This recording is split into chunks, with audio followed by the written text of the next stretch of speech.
ഇപ്പോൾ നടന്നുകൊണ്ടിരിക്കുന്ന ലോക്സഭാ തെരഞ്ഞെടുപ്പിൽ പ്രതിപക്ഷ കക്ഷികളുടെ കൂട്ടായ്മയായ ഇന്ത്യ മുന്നണിക്ക് അനുകൂലമായ സാഹചര്യമാണെന്ന് നേരത്തെ റിപ്പോർട്ടുകൾ പുറത്തു വന്നിരുന്നു. ഇലക്ഷൻ നടന്നു കഴിഞ്ഞ ബി ഭരിക്കുന്ന സംസ്ഥാനങ്ങളിൽ വോട്ടിംഗ് ശതമാനം കുറഞ്ഞതും അരവിന്ദ് കെജ്രിവാളിന്റെ ജയിലിൽ നിന്നുള്ള മടക്കവുമൊക്കെ ബി പ്രതികൂലമായ സാഹചര്യങ്ങൾ സൃഷ്ടിക്കുകയായിരുന്നു എന്നാണ് റിപ്പോർട്ടുകൾ. ലോക്സഭാ തെരഞ്ഞെടുപ്പിന്റെ രണ്ടാം ഘട്ടം കഴിഞ്ഞ ഉടനെയാണ് ഈ മാറ്റങ്ങൾ വ്യക്തമായി തുടങ്ങിയത്. അതിനു പിന്നാലെ വോട്ടെടുപ്പ് നടക്കാനിരിക്കുന്ന മറ്റ് ഇടങ്ങളിൽ ഇന്ത്യ മുന്നണി പ്രചരണം ശക്തമാക്കുകയും ചെയ്തിരുന്നു. ഇത്തവണ ലോക്സഭാ തെരഞ്ഞെടുപ്പിൽ ബി നയിക്കുന്ന മുന്നണി 270 സീറ്റുകളിൽ ഒതുങ്ങുമെന്ന് സാമ്പത്തിക കാര്യ വിദഗ്ധർ ഉൾപ്പെടെ വ്യക്തമാക്കി രംഗത്തെത്തിയിരുന്നു. ഇന്ത്യ മുന്നണിയുടെ ആത്മവിശ്വാസം വർദ്ധിപ്പിക്കുകയും ബി മുന്നണിയിൽ ചെറുതല്ലാത്ത രീതിയിൽ ഭയം വിതയ്ക്കുകയും ചെയ്ത സംഭവങ്ങൾ ആയിരുന്നു അവ. എന്നാൽ ഈ പറയുന്നതുകൊണ്ട് മറ്റൊന്നും തോന്നരുത്. ഇന്ത്യ മുന്നണി അധികാരത്തിലെത്തുന്നത് അസംഭവ്യമാണെന്നാണ് എനിക്കിപ്പോൾ തോന്നുന്നത്. അതിനുള്ള സൂചനകളാണ് ഇപ്പോൾ നമുക്ക് മുന്നിൽ എത്തിക്കൊണ്ടിരിക്കുന്നത്. ഈ സൂചനകൾ ശ്രദ്ധിച്ചാൽ നമുക്ക് മനസ്സിലാകും ബി നേതൃത്വം കൊടുക്കുന്ന NDA മുന്നണി അതല്ലാതെ മറ്റാരും ഇന്ത്യയിൽ അധികാരത്തിൽ വരാൻ പോകുന്നില്ലെന്ന്. ലോക്സഭാ തെരഞ്ഞെടുപ്പിൻ്റെ 5ാം ഘട്ട വോട്ടെടുപ്പ് ഇന്ന് നടക്കുകയാണ്. ഈ ഘട്ടത്തിൻ്റെ തെരഞ്ഞെടുപ്പ് പ്രചരണത്തിൻ്റെ കൊട്ടിക്കലാശത്തിനിടയിൽ ബി സർക്കാർ വീണ്ടും അധികാരത്തിൽ വരുമെന്ന ആത്മവിശ്വാസം പ്രകടിപ്പിച്ച് കേന്ദ്ര ആഭ്യന്തരമന്ത്രി അമിത്ഷാ രംഗത്തെത്തിയിരുന്നു. ഇലക്ഷൻ്റെ ആദ്യ 4 ഘട്ടങ്ങളിൽ തന്നെ നരേന്ദ്രമോദി 270 സീറ്റ് നേടിക്കഴിഞ്ഞുവെന്നാണ് അമിത്ഷാ പറഞ്ഞത്. ബി 400ലേക്കുള്ള കുതിപ്പിലാണെന്നും അമിത്ഷാ ഇപ്പോൾ പറഞ്ഞിരുന്നു. മറ്റൊരു കാര്യം കൂടി പുള്ളിക്കാരൻ പറഞ്ഞു. രാഹുൽ ഗാന്ധിക്ക് 40 സീറ്റ് പോലും കിട്ടില്ലെന്നാണ് അദ്ദേഹം പറഞ്ഞത്. അതായത് രാഹുൽ ഗാന്ധി പ്രതിനിധാനം ചെയ്യുന്ന പാർട്ടിക്ക്, കോൺഗ്രസിന്, ഒഡീഷയിലെ റൂർക്കേലയിൽ നടന്ന ബി തെരഞ്ഞെടുപ്പ് റാലിയെ അഭിസംബോധന ചെയ്യവെയാണ് അമിത്ഷാ ഈ പ്രസ്താവനകൾ നടത്തിയത്. ഈ പ്രസ്താവന ശ്രദ്ധിച്ചാൽ ഒരു കാര്യം നമുക്ക് മനസ്സിലാകും. വളരെ ആത്മവിശ്വാസത്തോടെയാണ് അമിത്ഷാ സംസാരിച്ചത്. അതായത് ബി അധികാരത്തിലെത്തും എന്നു തന്നെ ഉറപ്പിച്ചുകൊണ്ടുള്ള സംസാരമായിരുന്നു അത്. എന്തുകൊണ്ടാണ് അമിത്ഷായ്ക്ക് ഈ ആത്മവിശ്വാസം ലഭിച്ചത്?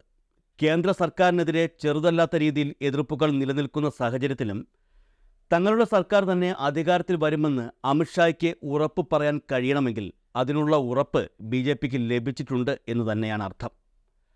ആ ഉറപ്പിനെ സാധൂകരിക്കുന്ന സംഭവമാണ് കഴിഞ്ഞ ദിവസം പുറത്തു വന്നത്. ഉത്തർപ്രദേശിലെ ഫറൂഖാബാദ് ലോക്സഭാ മണ്ഡലത്തിൽ പോളിംഗ് ബൂത്തിൽ 8 തവണ ബി വേണ്ടി വോട്ട് ചെയ്യുന്ന യുവാവിൻ്റെ വീഡിയോ പുറത്തായത് ഏവരും അറിഞ്ഞു കാണുമല്ലോ. ഞാനിവിടെ ചോദിക്കുന്നത് ഒരേ ഒരു ചോദ്യം മാത്രമാണ്. ആ വീഡിയോ പുറത്തായിരുന്നില്ല എങ്കിൽ എന്താണ് സംഭവിക്കുന്നത്? ആ ചോദ്യത്തിന് ഉത്തരം കൂടിയാണ് ഈ ലോക്സഭാ തെരഞ്ഞെടുപ്പിലും ബി മുന്നണി തന്നെ അധികാരത്തിലെത്തും എന്ന് പലർക്കും ഉറപ്പിച്ചു പറയുവാനുള്ള കാരണവും. ഒന്ന് ആലോചിച്ച് നോക്കൂ. ഒരു യുവാവെന്ന് പറയാൻ കഴിയില്ല, അയാൾക്ക് 16 വയസ്സോ മറ്റോ ആയിട്ടുള്ളൂ. പ്രായപൂർത്തിയാകാത്ത യുവാവ് എന്ന് വേണമെങ്കിൽ പറയാം. അയാൾ ഒരു ലോക്സഭാ മണ്ഡലത്തിലെ ഒരു ബൂത്തിൽ 8 തവണ വോട്ട് ചെയ്തു. അതായത് ഇയാളുടെ സ്ഥാനാർത്ഥിക്ക് 8 വോട്ടുകൾ കൂടുതൽ കിട്ടി എന്നർത്ഥം. പ്രായപൂർത്തിയായ ആളായിരുന്നെങ്കിൽ 7 വോട്ടുകൾ മാത്രമേ കള്ളവോട്ടാകുമായിരുന്നുള്ളൂ. പ്രായപൂർത്തിയാകാത്ത ആളായതിനാൽ വോട്ട് ചെയ്യാനുള്ള അവകാശമില്ല. അതുകൊണ്ട് തന്നെ ചെയ്ത 8 വോട്ടുകളും കള്ളവോട്ടുകൾ തന്നെയാണ്. ഉത്തർപ്രദേശിലെ പ്രതിപക്ഷ നേതാവായ സമാജ്വാദി പാർട്ടി നേതാവ് അഖിലേഷ് യാദവാണ് യുവാവ് നിരവധി തവണ വോട്ട് രേഖപ്പെടുത്തുന്ന വീഡിയോ പുറത്തുവിട്ടത്. വീഡിയോ വൈറലായതിന് പിന്നാലെ സംഭവത്തിൽ കടുത്ത നടപടിയെടുക്കണമെന്ന് അഖിലേഷ് യാദവ് ഇലക്ഷൻ കമ്മീഷനോട് ആവശ്യപ്പെടുകയും ചെയ്തിരുന്നു. ഗുരുതരമായ വീഴ്ചയാണ് ഇലക്ഷൻ ഉദ്യോഗസ്ഥരിൽ നിന്ന് ഉണ്ടായതെന്നും അഖിലേഷ് യാദവ് ചൂണ്ടിക്കാണിച്ചിരുന്നു. അമിത ദേശഭക്തിയും ഇല്ലാത്ത കാര്യങ്ങൾ വിശ്വസിക്കുകയും ചെയ്യുക എന്നുള്ളതാണ് ബി പ്രവർത്തകരുടെ മുഖമുദ്ര എന്ന് പറഞ്ഞു കേട്ടിട്ടുണ്ട്. മണ്ടത്തരങ്ങളിൽ അഭിരമിക്കുക ഇവരുടെ ദിനചര്യകളിൽ ഒന്നുകൂടിയാണ്.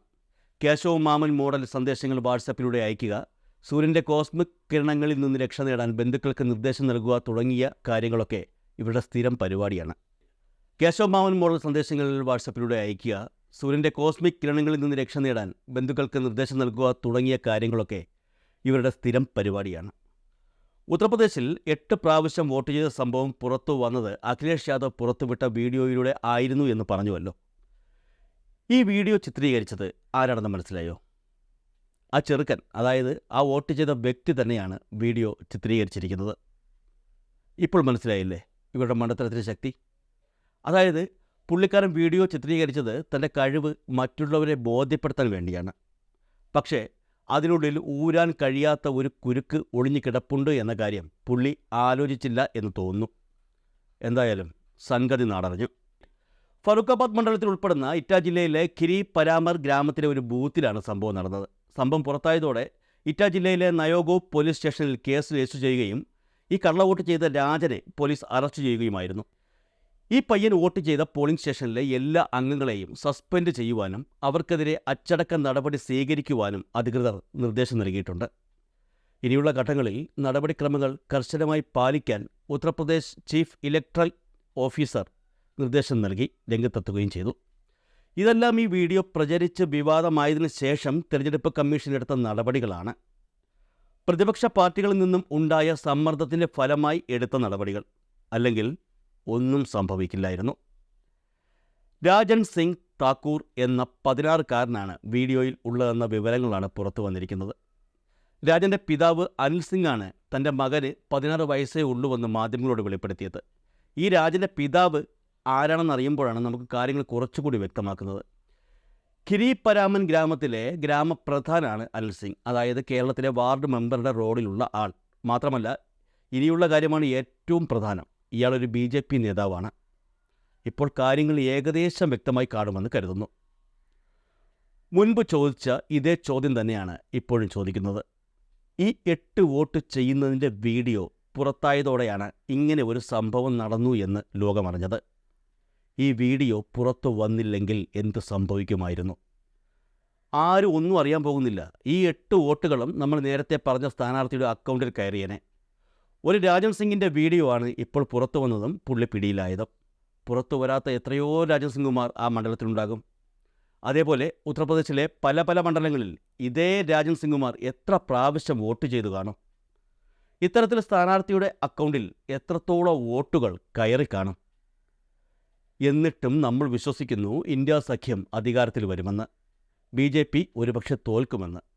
ഇത്രയും കാര്യങ്ങൾ മനസ്സിലായ സ്ഥിതിക്ക് നിങ്ങൾ കരുതുന്നുണ്ടോ അങ്ങനെയൊക്കെ സംഭവിക്കുമെന്ന്? എനിക്കെന്തായാലും പ്രതീക്ഷയില്ലെന്ന് തന്നെ പറയട്ടെ. ഇനി ഒരു പക്ഷേ ഇന്ത്യ സഖ്യം അധികാരത്തിൽ വന്നാൽ കേന്ദ്ര ഭരണത്തിനെതിരെ എത്രത്തോളം വെറുപ്പ് ജനങ്ങൾക്കുണ്ടെന്ന് വ്യക്തമാവുകയാണ് ചെയ്യുന്നത്.